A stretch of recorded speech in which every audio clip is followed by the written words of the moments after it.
What's going on, Raiders? So for this video, I haven't really planned out exactly what we're going to do, but we're going to do something. Probably what we're going to start off with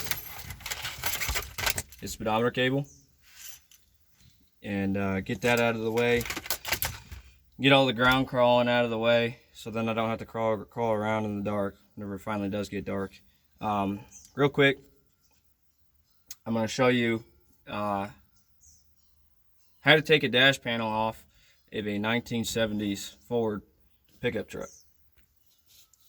So just looking at this panel, you would assume that obviously that screw comes out and this screw comes out. Oops, sorry, that screw. But there's a few more screws. There's one here. Where is it? Right there. There's one underneath here in front of the speedometer. There's not one on the left where the fuel gauge and that is. There is one on the right here where your alternator gauge and your temp gauge is. And then there is one here. Oh, here. See if we can get a better focus on it. Yeah, so I'm gonna go ahead and snag this out, and then I'll get back to you when it's done. Right, so taking this apart, there is one thing that I did want to address. So when you're taking, excuse me, when you're taking the windshield wiper knob off, there's, I don't know if you can see it, but there's a little clip in there. The trick is not to push it this way, to shove your screwdriver in and push down on it, or push it this way. I'm sorry, this way. The trick is you want to try and get it in there, or even a piece of wire, and push it this way, so towards you, to pull that clip, and then you grab it after you push it and pull. It's simple as that. Once I finally get to it, I'll show you how to take the shaft out for the headlights. Right, so here's the shaft. I'm going to put it back in, but just for general referencing, so that way people actually can see it, and they know what exactly they have to do to, you know, get it back in. So it's back in. It's literally that simple. But you look back here, and it's not this button. You push this one. So you turn the headlights on, push that button, and just kind of pull and twist till it comes, and that's that. But just for the sake of keeping my headlights off, I'm gonna go ahead and put it back in, just so that way, like I said, you know, I'm not wasting my battery. Headlights are off, yada yada yada. And while I'm at it, since I'm already here, I might as well diagnose why my wiper blade switch is messing up. Right, so the dash panel's off. It's gonna have to be off for a little while because I have to keep it off to take the headliner or the dash pad off. Because if you look in here, I don't know if you can see it or not, but there's little screws and stuff that hold the, or bolts, I'm sorry. There's one, let me turn on the flash. There's one right here, and that holds the whole dash panel on, or dash pad.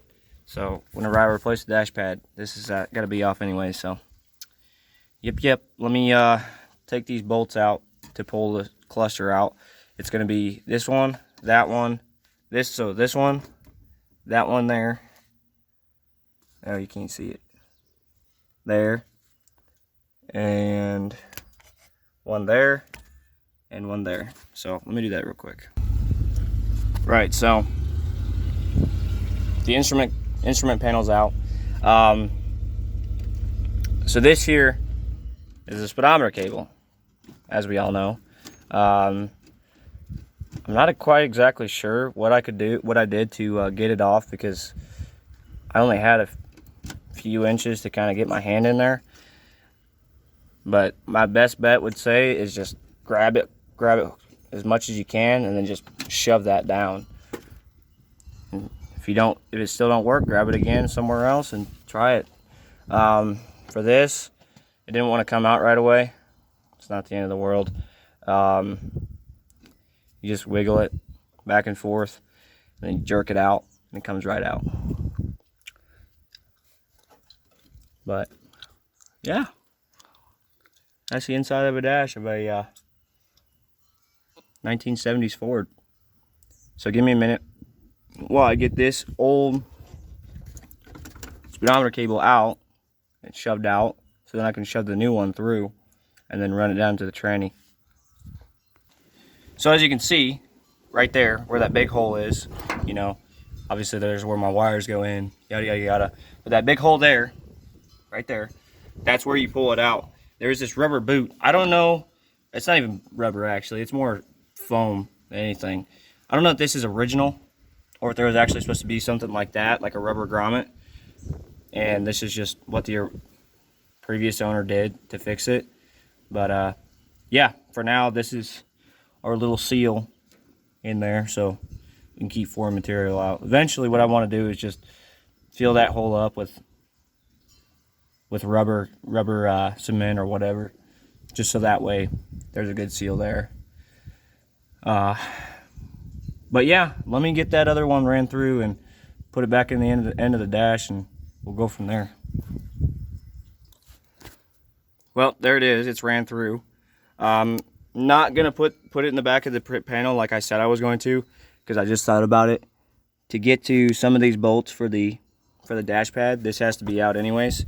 So what I'm gonna do is go down to the tranny, pull it off of the transmission, the old one, and then show you all how to pull the gear off and put it on the new one. So once again, I made a little oopsie. It's fine. Not really an oopsie, but again, at the same time, it is.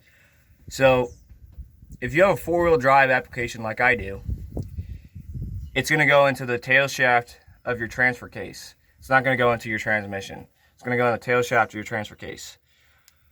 If you have a two-wheel drive transmission, that's whenever it will it'll go into the back of your tranny.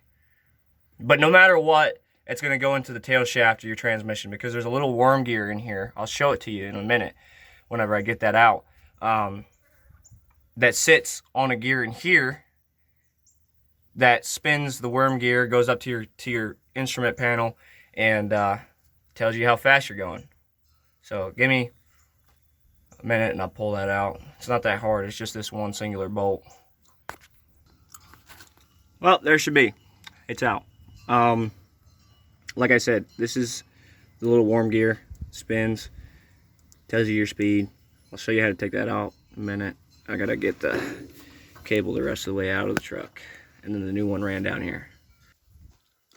So if you haven't noticed already, right there, that's where it broke. I mean, it broke right in half, so yep. That's why we got a new one, I suppose. Just to be sure. I want to see how long this one is.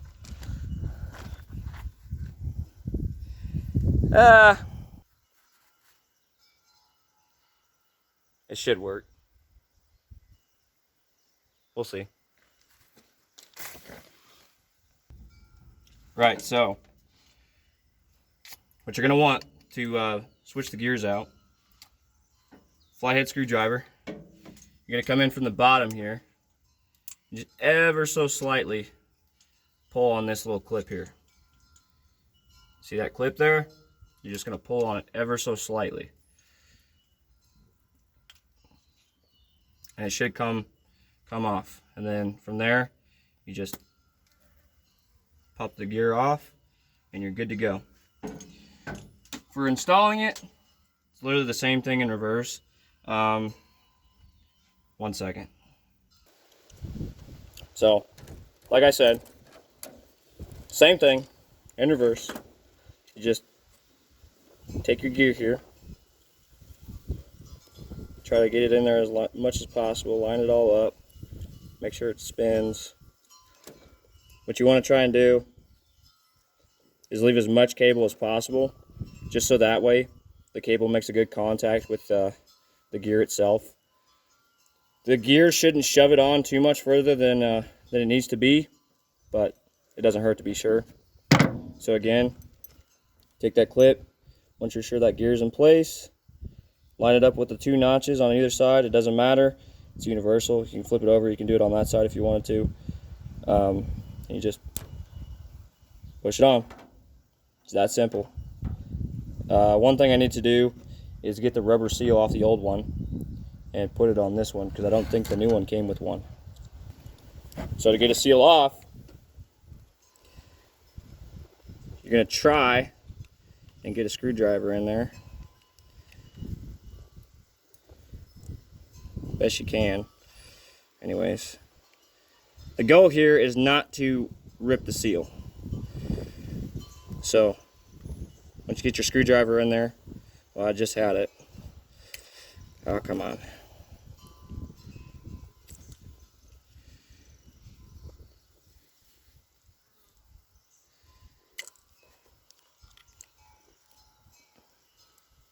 One second. Right, so you get the screwdriver up there underneath there, push it up as far as you can, get as much material as you can. Take 2. As much material as you can, allowing it not to slip, and then you just slide it off. For this one, it's the same thing in reverse. I'm actually going to take the clip off the gear, just so it's less material to have to try and force that gasket over. So once again, put your screwdriver in there.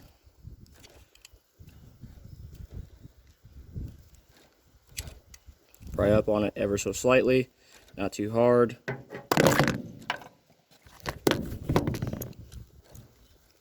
Pull the gear out, set it on the truck. Now, obviously this is all going to be very oily, and that's good for this case, because you want your seal to be oily, so that way it doesn't fight you as much to go on and come off for the next time. Because I have seen it where if you don't oil this gasket, which I'm going to put a little bit more, you don't oil this gasket, I have seen gaskets like this get stuck in the surface that they're in, or just dry rot entirely. So it's good to oil your gaskets before you put them in. Now if it's an oil, let's say a valve cover gasket, obviously oil is going to constantly set on those gaskets, so you don't necessarily need to oil them. But in this case, oil isn't always necessarily going to be touching this. This is just kind of like a fail-safe to make sure that if oil does somehow get up to here, it doesn't leak. That's all that is. It's not an actual seal, because there's times where the oil never passes the very tip, so like right about there of this shaft. And then there's times where, like I said, you know, that it does come up to here. It's not, if it does come up to here, it's not anything bad per se. It's just, you know, that's the way the cookie crumbles.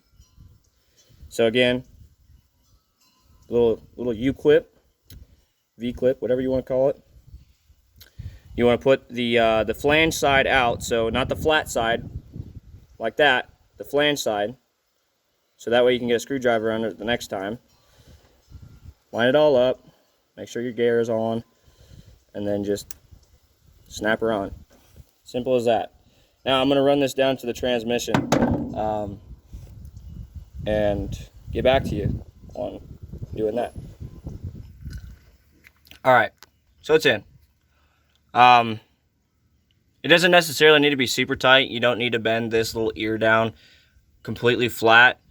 If you want to bend it down a little bit, just so that way you have a little bit of clamping force, or a little bit extra clamping force, it's entirely up to you.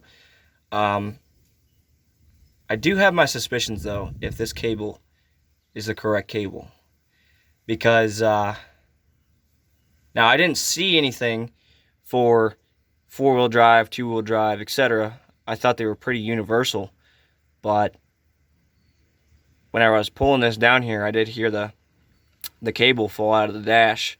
So guess we'll see. Otherwise, I may have to think of some way to fabricate something. Well, let's see what's going on. Okay, no, I was wrong. It didn't fall out. I'm not really sure what I heard. It could have been just the cable settling or something. It didn't fall. Nah, it looks like a good fit, actually. Try and shove it in there as much as we can, so that way we have some room to work with, number one, and two, it keeps it away from them headers. I'm gonna try and squeeze. Actually, no, I'm gonna do that in another video. I'm gonna do the headers in another video. But it's gonna be the same day, so yeah. Let's go around and see what it looks like on the inside. Yeah, I would say I was entirely wrong. This is the correct cable, for sure. You know, yeah. So I guess we can settle the score and say that the 2-wheel drive transmission and the 4-wheel drive transmission cables are the same. They're one and the same.